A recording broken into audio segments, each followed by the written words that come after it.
안녕하세요. 여러분의 마음에 고요한 쉼표를 찍어드리는 채널입니다. 오늘도 귀한 시간을 내어 이 영상을 찾아주셔서 진심으로 감사드립니다. 오늘 함께 나눌 이야기는 인간의 고통과 욕망을 그 누구보다 날카롭게 들여다보았던 철학자 쇼펜하우어의 이야기입니다. 특히 오늘은 누군가에게 오해를 받아 마음이 답답하고 억울한 분들, 아무리 설명해도 나를 알아주지 않는 사람들 때문에 지쳐버린 분들을 위해 준비했습니다. 쇼펜하우어는 이렇게 말했습니다. 모든 사람에게 이해받으려는 욕심을 버리라고 말이죠. 이 짧은 문장 속에는 평생 오해와 모리에 속에서 살아야 했던 한 철학자의 뼈아픈 통찰이 담겨 있습니다.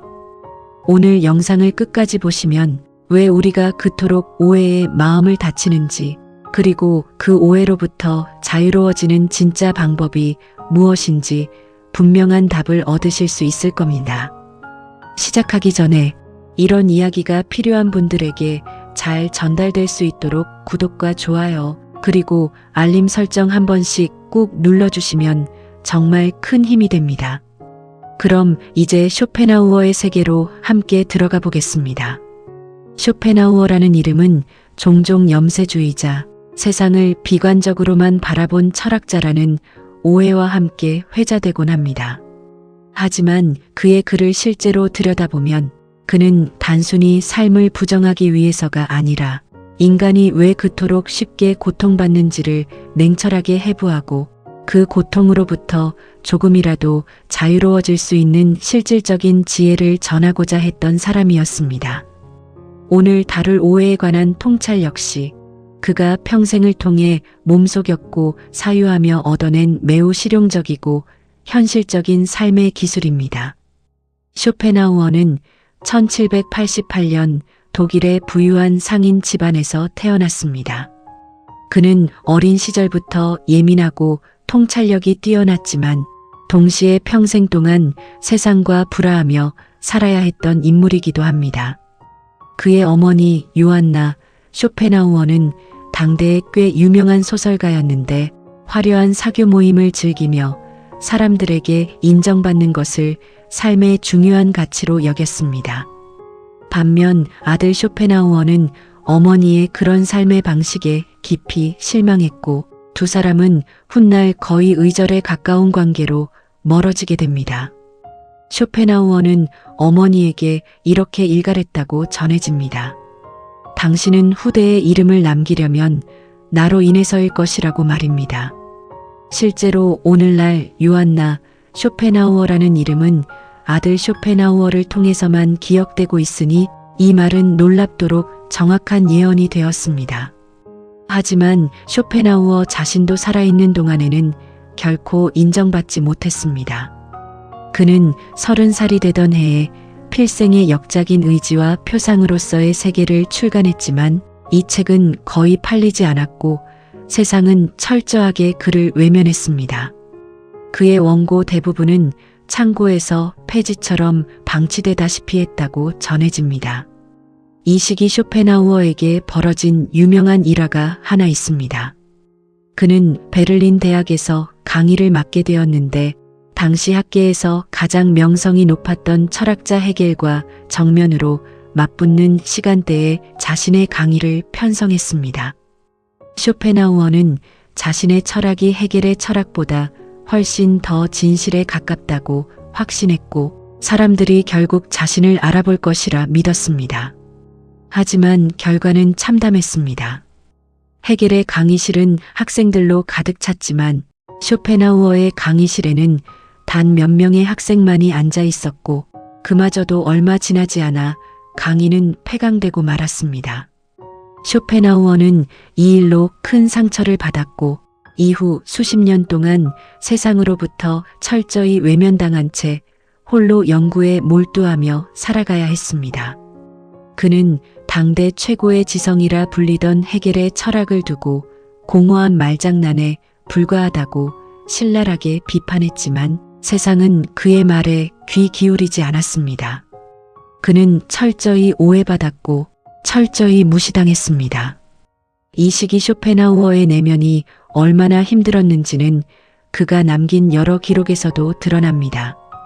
그는 자신의 철학이 반드시 후대에는 인정받을 것이라는 확신을 가지고 있었지만 동시에 살아있는 동안 아무도 자신을 알아주지 않는다는 사실에 깊은 고독과 씁쓸함을 느꼈습니다.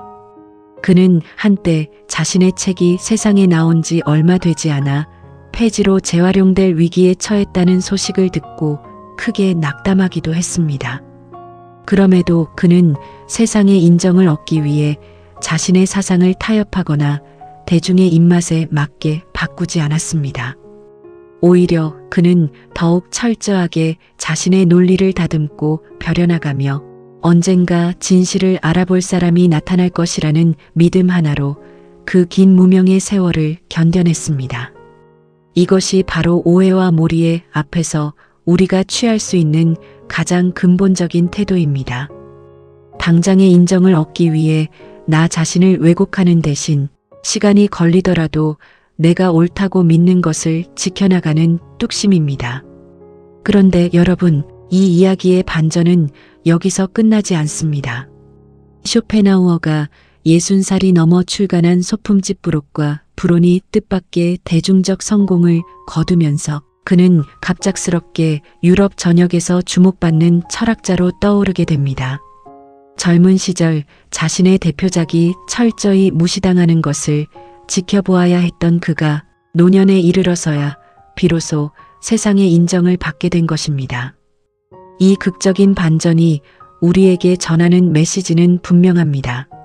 만약 쇼펜하우어가 젊은 시절 세상의 몰이해와 오해에 무너져서 철학 연구를 포기했더라면 우리는 오늘날 그의 통찰을 만나지 못했을 것입니다. 그는 세상이 자신을 알아주지 않는 그 오랜 시간 동안에도 결코 자신이 옳다고 믿는 길을 포기하지 않았습니다. 오히려 그는 그 시기의 고독과 몰이해를 통해 더욱 깊고 날카로운 통찰을 벼려나갔습니다. 모든 사람에게 이해받으려는 욕심을 버리라는 그의 말은 결코 책상 위에서 나온 관념적인 조언이 아니라 자신의 인생 전체를 통해 몸소 증명해낸 뼈아픈 진실이었던 것입니다.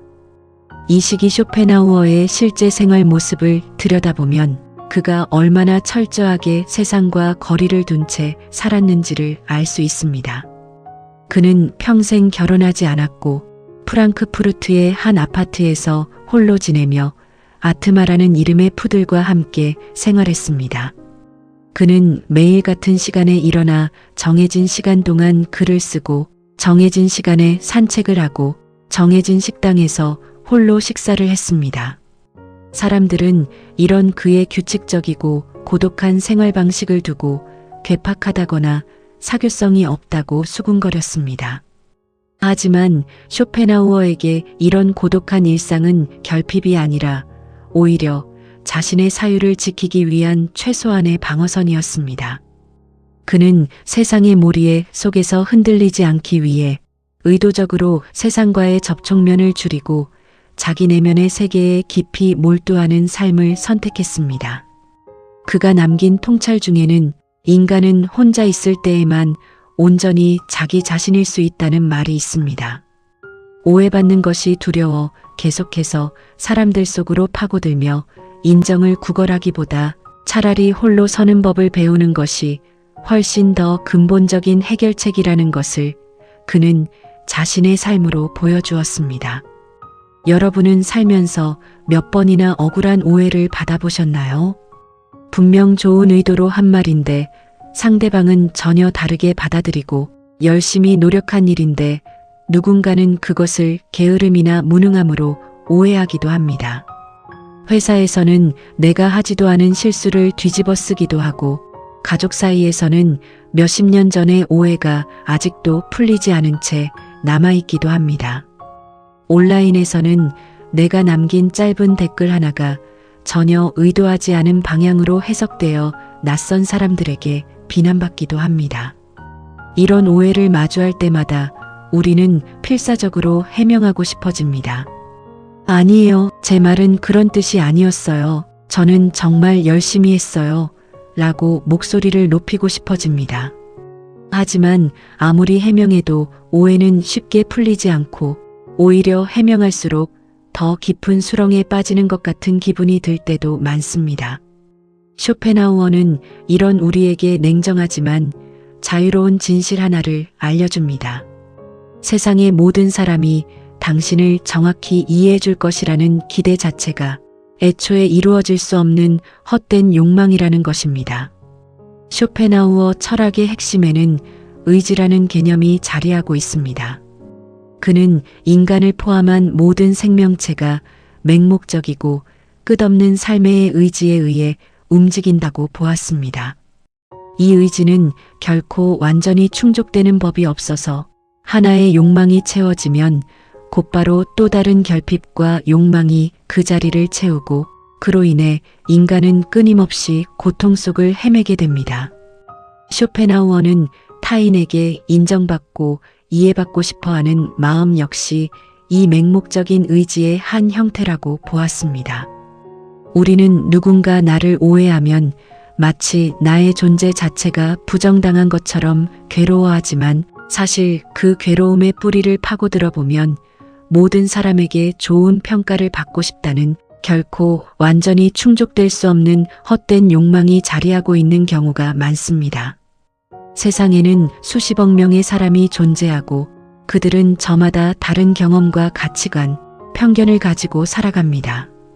그런 수많은 사람들이 나라는 한 사람을 완벽하게 그리고 동일하게 이해해 준다는 것은 애초에 불가능한 일입니다. 쇼펜하우어는 이 불가능한 목표를 향해 에너지를 쏟는 대신 그 에너지를 자기 자신의 내면을 단단히 하는데 쓰라고 말합니다. 쇼펜하우어는 이 맹목적인 의지로부터 잠시나마 벗어날 수 있는 순간이 있다고도 보았습니다. 바로 예술과 깊은 사유에 몰입하는 순간입니다. 그는 아름다운 음악을 듣거나 깊이 있는 철학적 사유에 빠져들거나 자연의 광대함을 바라보는 순간에는 인간이 잠시나마 자신의 욕망과 타인의 평가에 대한 집착에서 벗어나 순수한 관조의 상태에 이를 수 있다고 말했습니다. 이것이 우리에게 시사하는 바는 큽니다. 오해로 마음이 힘들 때 그 오해를 붙잡고 계속 곱씹기보다 잠시 그 자리에서 벗어나 나를 순수하게 몰입하게 만드는 무언가에 시간을 쏟아보는 것이 오히려 더 빠른 회복의 길이 될 수 있다는 것입니다. 좋아하는 음악을 듣거나 자연 속을 걷거나 몰입할 수 있는 취미에 마음을 쏟는 시간은 단순한 회피가 아니라 쇼펜하우어가 말한 의지의 굴레에서 잠시 벗어나 내면의 평온을 되찾는 훈련이 될 수 있습니다. 여기서 조금 더 현실적인 이야기를 해보겠습니다. 한 중견기업에서 일하는 40대 팀장의 이야기입니다. 이분은 팀원들을 위해 야근을 자처하고 꾸준히 일을 도맡아 하며 팀을 이끌어왔습니다. 그런데 어느 날 익명 게시판에 이 팀장이 사실은 자기 실적을 챙기기 위해 팀원들을 이용한다는 글이 올라왔습니다. 이분은 그 글을 보고 며칠 동안 잠을 이루지 못할 정도로 괴로워했습니다. 아무리 생각해도 억울했고 어떻게든 오해를 풀고 싶어서 팀원들 한 명 한 명을 붙잡고 해명하려 했습니다. 하지만 해명할수록 오히려 상황은 더 어색해지고 이상해졌습니다. 시간이 한참 지난 뒤 이분은 문득 깨달았다고 합니다. 그 익명의 글을 쓴 사람이 누구인지는 끝내 알 수 없었지만 자신을 실제로 가까이에서 지켜본 대부분의 팀원들은 오히려 평소와 다름없이 자신을 신뢰하고 있다는 사실을 말입니다. 결국 이분을 정말로 괴롭힌 것은 익명의 오해 그 자체가 아니라 그 오해까지도 완벽하게 풀어내야 한다는 스스로의 강박이었습니다. 이 이야기에서 한 가지 더 주목할 부분이 있습니다. 이 팀장이 힘들었던 진짜 이유는 오해를 받았다는 사실 자체보다 그 오해가 자신이 평생 쌓아온 성실함이라는 정체성을 부정하는 것처럼 느껴졌기 때문이었습니다. 우리는 종종 특정한 오해가 유독 아프게 다가올 때 그 오해가 우리가 가장 소중히 여기는 자아상의 어느 지점을 정확히 건드리기 때문인 경우가 많습니다. 성실함을 자부심으로 여기는 사람은 게으르다는 오해에 유독 크게 흔들리고, 다정함을 자부심으로 여기는 사람은 차갑다는 오해에 유독 크게 흔들립니다. 이것을 알아차리는 것만으로도 우리는 오해에 대한 반응을 한결 담담하게 다스릴 수 있습니다. 나를 흔든 것은 상대방의 말 자체가 아니라 그 말이 건드린 나의 자아상이었다는 것을 알아차리는 순간, 우리는 그 오해를 조금 더 객관적인 거리에서 바라볼 수 있게 됩니다. 쇼펜하우어라면 이렇게 말했을 것입니다. 당신을 진짜 아는 사람들은 이미 당신을 이해하고 있고, 당신을 모르는 사람들의 오해까지 모두 풀려는 것은 애초에 불가능한 싸움을 시작하는 것과 같다고 말입니다. 가족관계에서도 이와 비슷한 오해는 흔하게 벌어집니다. 한 20대 청년의 이야기입니다. 이 청년은 안정적인 대기업 취업 대신 자신이 오랫동안 꿈꿔온 작은 창업의 길을 선택했습니다. 그러자 부모님은 몇 년째 그 선택을 이해하지 못했고, 만날 때마다 그러니까 그때 내 말을 들었어야지, 그러다 인생 망친다는 말을 반복했습니다. 청년은 처음에는 자신의 사업 계획과 성과를 하나하나 설명하며 부모님을 설득하려 애썼습니다. 하지만 아무리 설명해도 부모님의 걱정과 오해는 쉽게 풀리지 않았습니다. 시간이 흐르며 이 청년은 문득 깨달았다고 합니다. 부모님의 걱정은 자신에 대한 몰이해가 아니라 자식이 힘들게 사는 것을 보고 싶지 않은 사랑의 다른 표현이었다는 것을 말입니다. 그날 이후 청년은 부모님을 완벽하게 설득해서 오해를 풀어내야 한다는 강박을 조금 내려놓았습니다. 대신 자신의 길을 묵묵히 걸어가며 결과로 조금씩 보여드리는 쪽을 선택했습니다. 몇 년 뒤 사업이 자리를 잡아가자 부모님의 걱정 섞인 오해도 서서히 자연스럽게 옅어졌습니다. 이 이야기가 우리에게 알려주는 것은 어떤 오해는 말로 설득해서 풀리는 것이 아니라 시간과 스스로의 삶으로 천천히 녹여내야 한다는 사실입니다. 쇼펜하우어는 인간관계에 대해서도 유명한 비유를 남겼습니다. 바로 고슴도치의 딜레마라는 이야기입니다. 추운 겨울날 여러 마리의 고슴도치들이 온기를 나누기 위해 서로 가까이 다가갑니다. 하지만 너무 가까이 다가가면 서로의 가시에 찔려 아프기 때문에 다시 떨어지게 됩니다. 그러다 다시 추위를 느끼면 또다시 가까이 다가가고 또 가시에 찔려 물러서기를 반복합니다. 이렇게 여러 번의 시행착오 끝에 고슴도치들은 서로에게 상처를 주지 않으면서도 적당한 온기를 나눌 수 있는 최적의 거리를 찾아내게 됩니다. 쇼펜하우어는 이 비유를 통해 인간관계의 본질적인 어려움을 이야기했습니다. 우리는 누군가와 지나치게 가까워지면 서로에게 상처를 주게 되고, 지나치게 멀어지면 외로움을 느끼게 됩니다. 이 비유는 오해라는 주제와도 깊이 연결되어 있습니다. 우리가 모든 사람과 완벽하게 가까워져서 완벽하게 이해받으려 한다면 그 과정에서 필연적으로 서로에게 상처를 주고받을 수밖에 없습니다. 진짜 지혜로운 사람은 모든 사람에게 완벽하게 이해받으려 하는 대신 각각의 관계마다 적절한 거리를 찾아내고, 그 거리 안에서 오는 약간의 오해와 몰이해를 자연스러운 것으로 받아들일 줄 아는 사람입니다.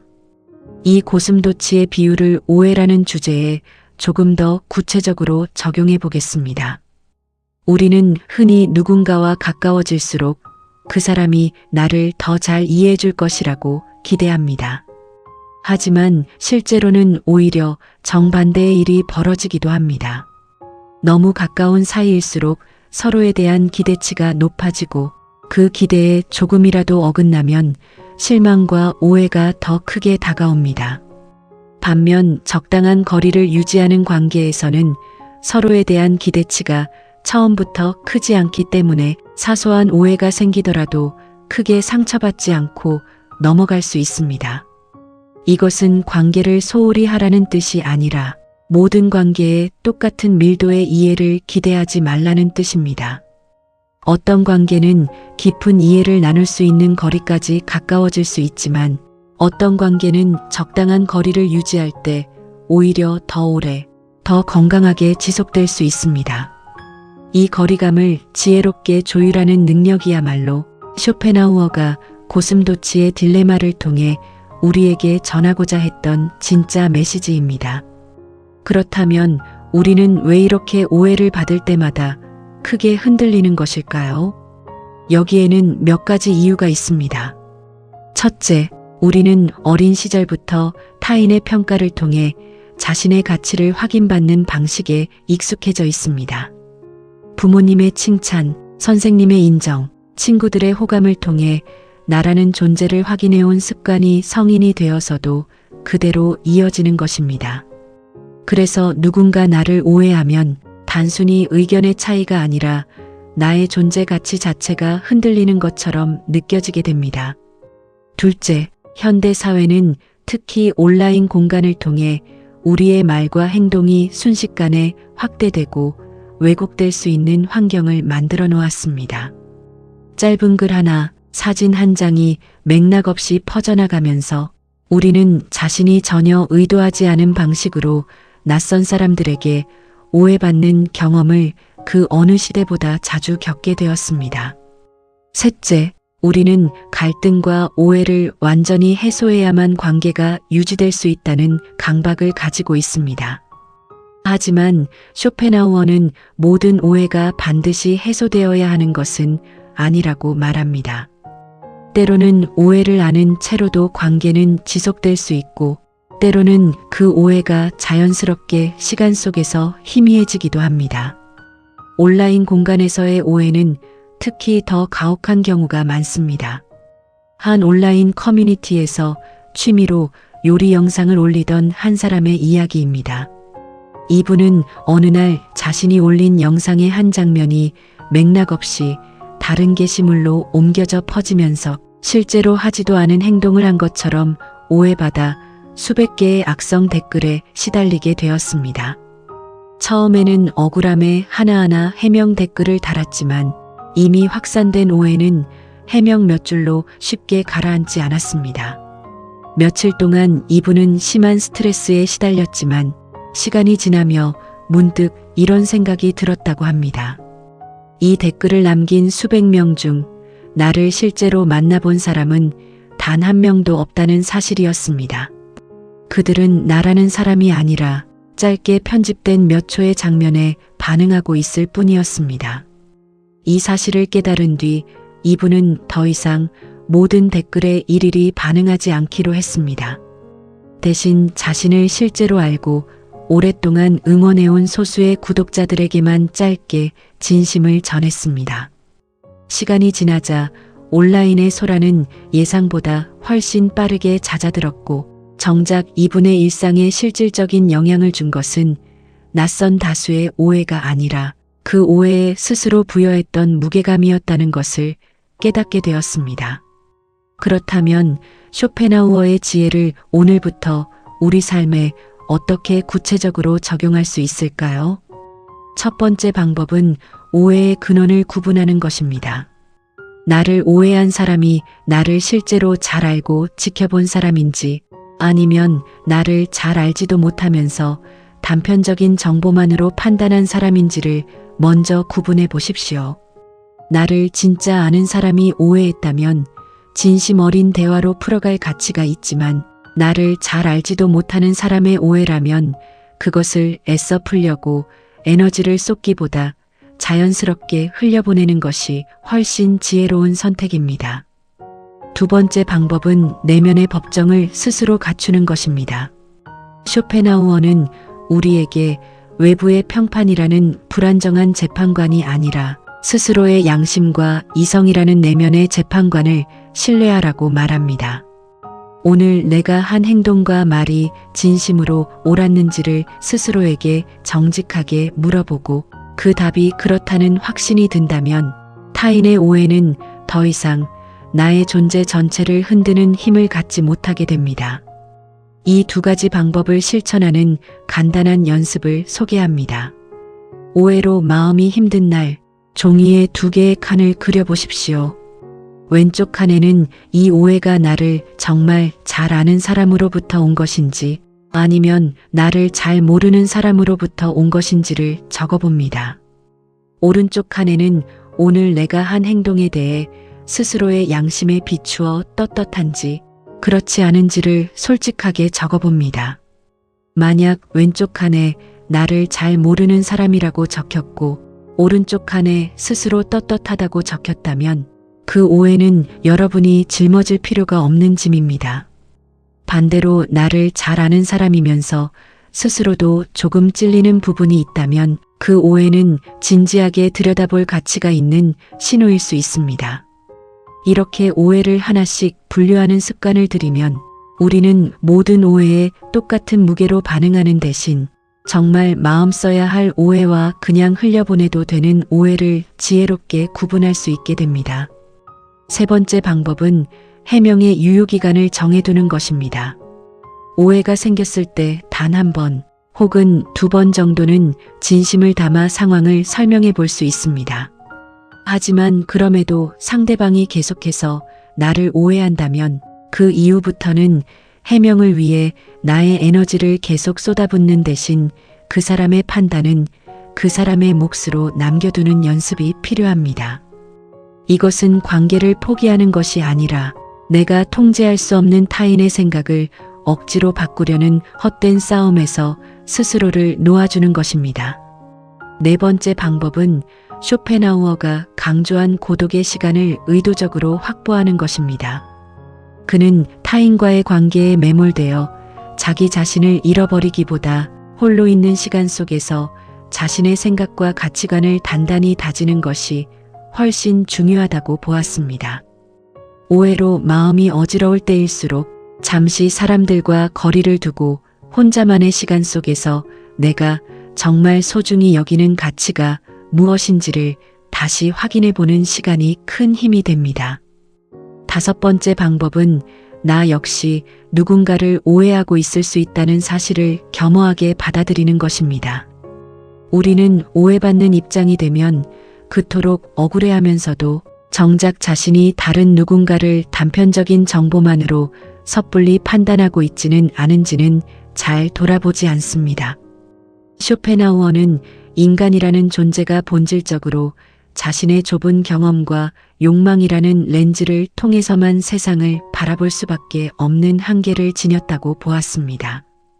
이 한계를 겸허하게 인정하면 나를 오해하는 사람에게도 그리고 내가 오해하고 있을지도 모르는 사람에게도 조금 더 너그러운 마음을 가질 수 있게 됩니다. 여섯 번째 방법은 나를 진짜 이해해주는 소수의 사람에게 마음을 쏟는 것입니다. 쇼펜하우어는 모든 사람에게 이해받으려는 욕심을 버리라고 말했지만 이것이 결코 모든 관계를 포기하라는 뜻은 아니었습니다. 오히려 그는 소수라도 진심으로 서로를 이해하는 관계의 소중함을 잘 알고 있었습니다. 나를 오해하는 다수의 사람에게 쏟던 에너지를 거두어들여서 나를 진심으로 이해해주는 소수의 사람들과의 관계에 더 깊이 쏟아보십시오. 쇼펜하우어의 삶에는 이런 소수의 관계가 얼마나 소중한지를 보여주는 또 다른 일화가 있습니다. 젊은 시절 쇼펜하우어는 당대 최고의 문호였던 괴테를 깊이 존경했고 실제로 괴테와 함께 색채론을 두고 여러 차례 교류하며 지적인 자극을 주고받았습니다. 괴테는 젊은 쇼펜하우어의 예리한 사고력을 인정했고 두 사람은 한동안 서로에게 지적으로 깊은 영향을 주고받는 관계를 맺었습니다. 하지만 시간이 지나면서 두 사람의 견해는 여러 지점에서 갈라졌고 쇼펜하우어가 기대했던 만큼의 전폭적인 지지를 괴테로부터 얻지는 못했습니다.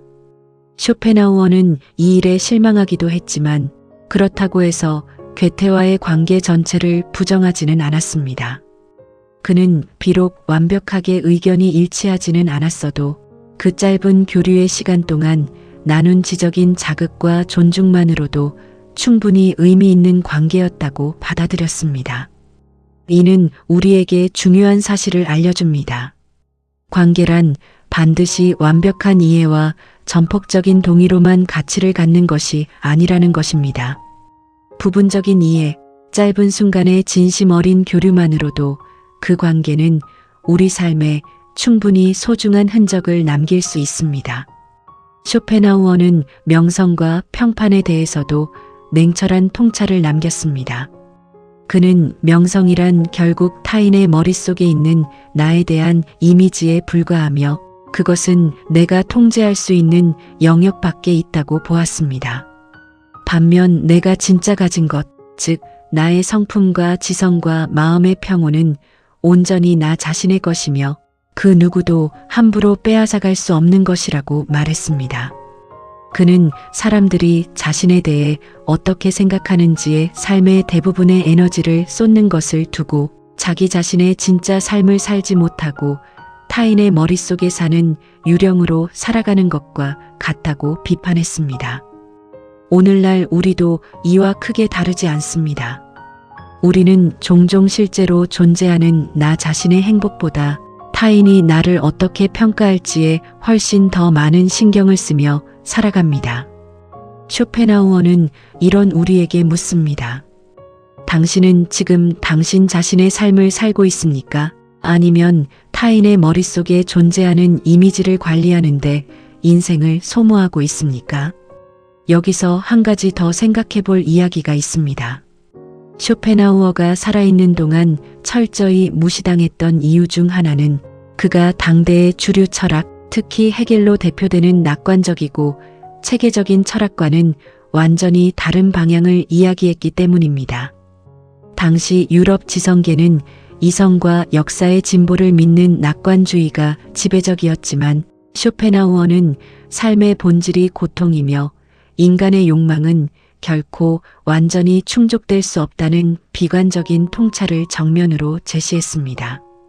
이런 그의 사상은 당대 사람들에게 불편하고 받아들이기 어려운 이야기였고 그래서 더욱 철저히 외면당했습니다. 하지만 시간이 흐르고 세상이 겪은 여러 격변을 지나면서 사람들은 오히려 쇼펜하우어의 냉철한 통찰 속에서 위안을 발견하기 시작했습니다. 이 사실은 우리에게 중요한 교훈을 줍니다. 당대의 다수가 나를 이해하지 못하고 오해한다고 해서 그것이 반드시 내가 틀렸다는 증거는 아니라는 것입니다. 때로는 시대를 앞서가는 통찰일수록 당장은 더 크게 오해받기도 합니다. 지금 당장 이해받지 못한다고 해서 스스로를 의심하고 무너뜨릴 필요는 없습니다. 또 하나 짚어볼 만한 사례로 예술 분야에서 활동하는 한 젊은 창작자의 이야기를 들어보겠습니다. 이 창작자는 자신만의 독특한 스타일로 작품을 만들었지만 처음에는 많은 사람들에게 이상하다거나 이해할 수 없다는 평가를 받았습니다. 주변에서는 좀 더 대중적이고 무난한 방향으로 작업 방식을 바꾸라는 조언이 끊이지 않았습니다. 이 창작자는 한동안 그 오해와 비판에 크게 흔들리며 자신의 스타일을 의심하기도 했습니다. 하지만 어느 순간 모든 사람에게 이해받는 작품은 오히려 그 누구에게도 깊은 울림을 주지 못할 수 있다는 것을 깨달았다고 합니다. 그날 이후 이 창작자는 모든 사람의 이해를 구하는 대신 자신의 작품을 진심으로 알아봐주는 소수의 사람들에게 집중하기 시작했습니다. 시간이 지나면서 그 소수의 진심 어린 지지는 서서히 넓어졌고 한때 이상하다고 손가락질받던 작업은 결국 그만의 개성으로 인정받게 되었습니다. 이것이 바로 쇼펜하우어가 말한 모든 사람에게 이해받으려는 욕심을 버릴 때 오히려 더 깊은 인정에 다다를 수 있다는 역설적인 진실입니다. 이 창작자의 이야기는 우리 각자의 일상에도 그대로 적용될 수 있습니다. 꼭 예술가가 아니더라도 우리는 저마다 자신만의 방식으로 일하고 자신만의 방식으로 관계를 맺고 자신만의 속도로 삶을 살아갑니다. 그런데 그 방식이 다수가 익숙해하는 방식과 조금만 달라도 우리는 쉽게 유별나다거나 이상하다는 평가를 받습니다. 이런 평가 앞에서 무조건 다수의 방식에 나를 맞추려 하기보다 먼저 스스로에게 물어보아야 합니다. 이 방식이 정말 나에게 맞지 않는 방식이어서 바꿔야 하는 것인지, 아니면 단지 다수와 다르다는 이유만으로 오해받고 있는 것인지를 말입니다. 쇼펜하우어가 평생 지켜낸 것은 바로 이 구분이었습니다. 그는 자신의 사상이 정말 틀렸는지, 아니면 단지 시대와 맞지 않아 오해받고 있는 것인지를 끊임없이 스스로에게 물었고, 후자라는 확신이 설 때마다 흔들리지 않고 자신의 길을 지켜나갔습니다. 오늘 이야기를 들으시면서 어쩌면 지금 이 순간 여러분을 오랫동안 괴롭혀온 오해 하나가 떠오르셨을지도 모릅니다. 아무리 설명해도 풀리지 않았던 억울함, 몇 년이 지나도 여전히 마음 한구석에 남아있는 서운함일 수도 있습니다. 쇼펜하우어의 지혜는 그 오해를 당장 완벽하게 풀어내라고 요구하지 않습니다. 다만 그 오해를 반드시 풀어야만 내가 온전해질 수 있다는 그 강박에서 조금씩 자유로워지라고 말합니다. 오늘 하루 그 오해를 떠올리며 스스로에게 이렇게 물어보시기 바랍니다. 나는 이 오해를 풀기 위해 얼마나 많은 에너지를 쏟고 있는가, 그리고 그 에너지를 나를 진짜 이해해주는 사람들과의 관계에, 혹은 나 자신의 내면을 단단히 하는 데 쓴다면 어떨까? 이 질문 하나만으로도 여러분은 오해라는 무거운 짐을 조금은 가볍게 내려놓을 수 있을 것입니다. 한 가지 더 말씀드리고 싶은 것은 오해로부터 자유로워지는 연습이 결코 하루아침에 완성되지 않는다는 사실입니다. 쇼펜하우어 자신도 평생 세상의 몰이에 완전히 초연했던 것은 아닙니다. 그의 편지와 기록을 보면 그 역시 인정받지 못하는 세월 동안 깊은 씁쓸함과 좌절을 느꼈다는 흔적이 곳곳에 남아 있습니다. 다만 그는 그 씁쓸함에 완전히 잠식되지 않고 그 감정을 인정하면서도 자신이 옳다고 믿는 사유의 길을 묵묵히 이어갔습니다. 우리도 마찬가지입니다. 오해를 받았을 때 아무렇지 않은 척 억지로 초연해질 필요는 없습니다. 억울하면 억울한 대로 그 감정을 스스로에게 솔직하게 인정해주는 것이 먼저입니다. 다만 그 감정에 잠식되어 나의 하루 전체, 나아가 나의 삶 전체를 그 오해에 저당 잡히지는 않는 것, 그것이 바로 쇼펜하우어가 몸소 보여준 균형 잡힌 태도입니다. 감정은 느끼되 그 감정에 삶의 주도권까지 내어주지는 않는 것입니다. 오늘 이야기를 정리해 보겠습니다. 쇼펜하우어는 평생 세상의 몰이해와 오해 속에서 살았지만 그 오해에 무너지지 않고 자신만의 통찰을 끝까지 벼려나갔습니다. 그는 모든 사람에게 이해받으려는 욕심이야말로 결코 충족될 수 없는 맹목적인 의지의 한 형태라고 보았고, 고슴도치의 딜레마를 통해 인간관계에는 저마다 적절한 거리가 필요하다는 것을 알려주었습니다. 오해의 근원을 구분하고 내면의 법정을 스스로 갖추고 해명의 유효기간을 정하고 고독의 시간을 확보하고 나 역시 누군가를 오해하고 있을 수 있음을 겸허히 인정하고 진짜 나를 이해해주는 소수의 사람에게 마음을 쏟는 이 6가지 실천이 쌓이면 여러분은 더 이상 타인의 오해에 삶 전체를 흔들리지 않는 단단한 중심을 갖게 될 것입니다. 세상 모든 사람에게 이해받으려는 헛된 싸움을 내려놓을 때 우리는 비로소 진짜 자유로운 나 자신으로 살아갈 수 있습니다. 오늘도 긴 시간 동안 이 영상과 함께 해주셔서 진심으로 감사드립니다. 여러분이 짊어지고 있던 오해라는 짐이 오늘 조금은 가벼워졌기를 바랍니다. 이런 이야기가 필요한 또 다른 누군가에게도 전해질 수 있도록 이 영상 함께 공유해 주시고 아직 구독하지 않으셨다면 구독과 좋아요, 알림 설정까지 꼭 부탁드립니다.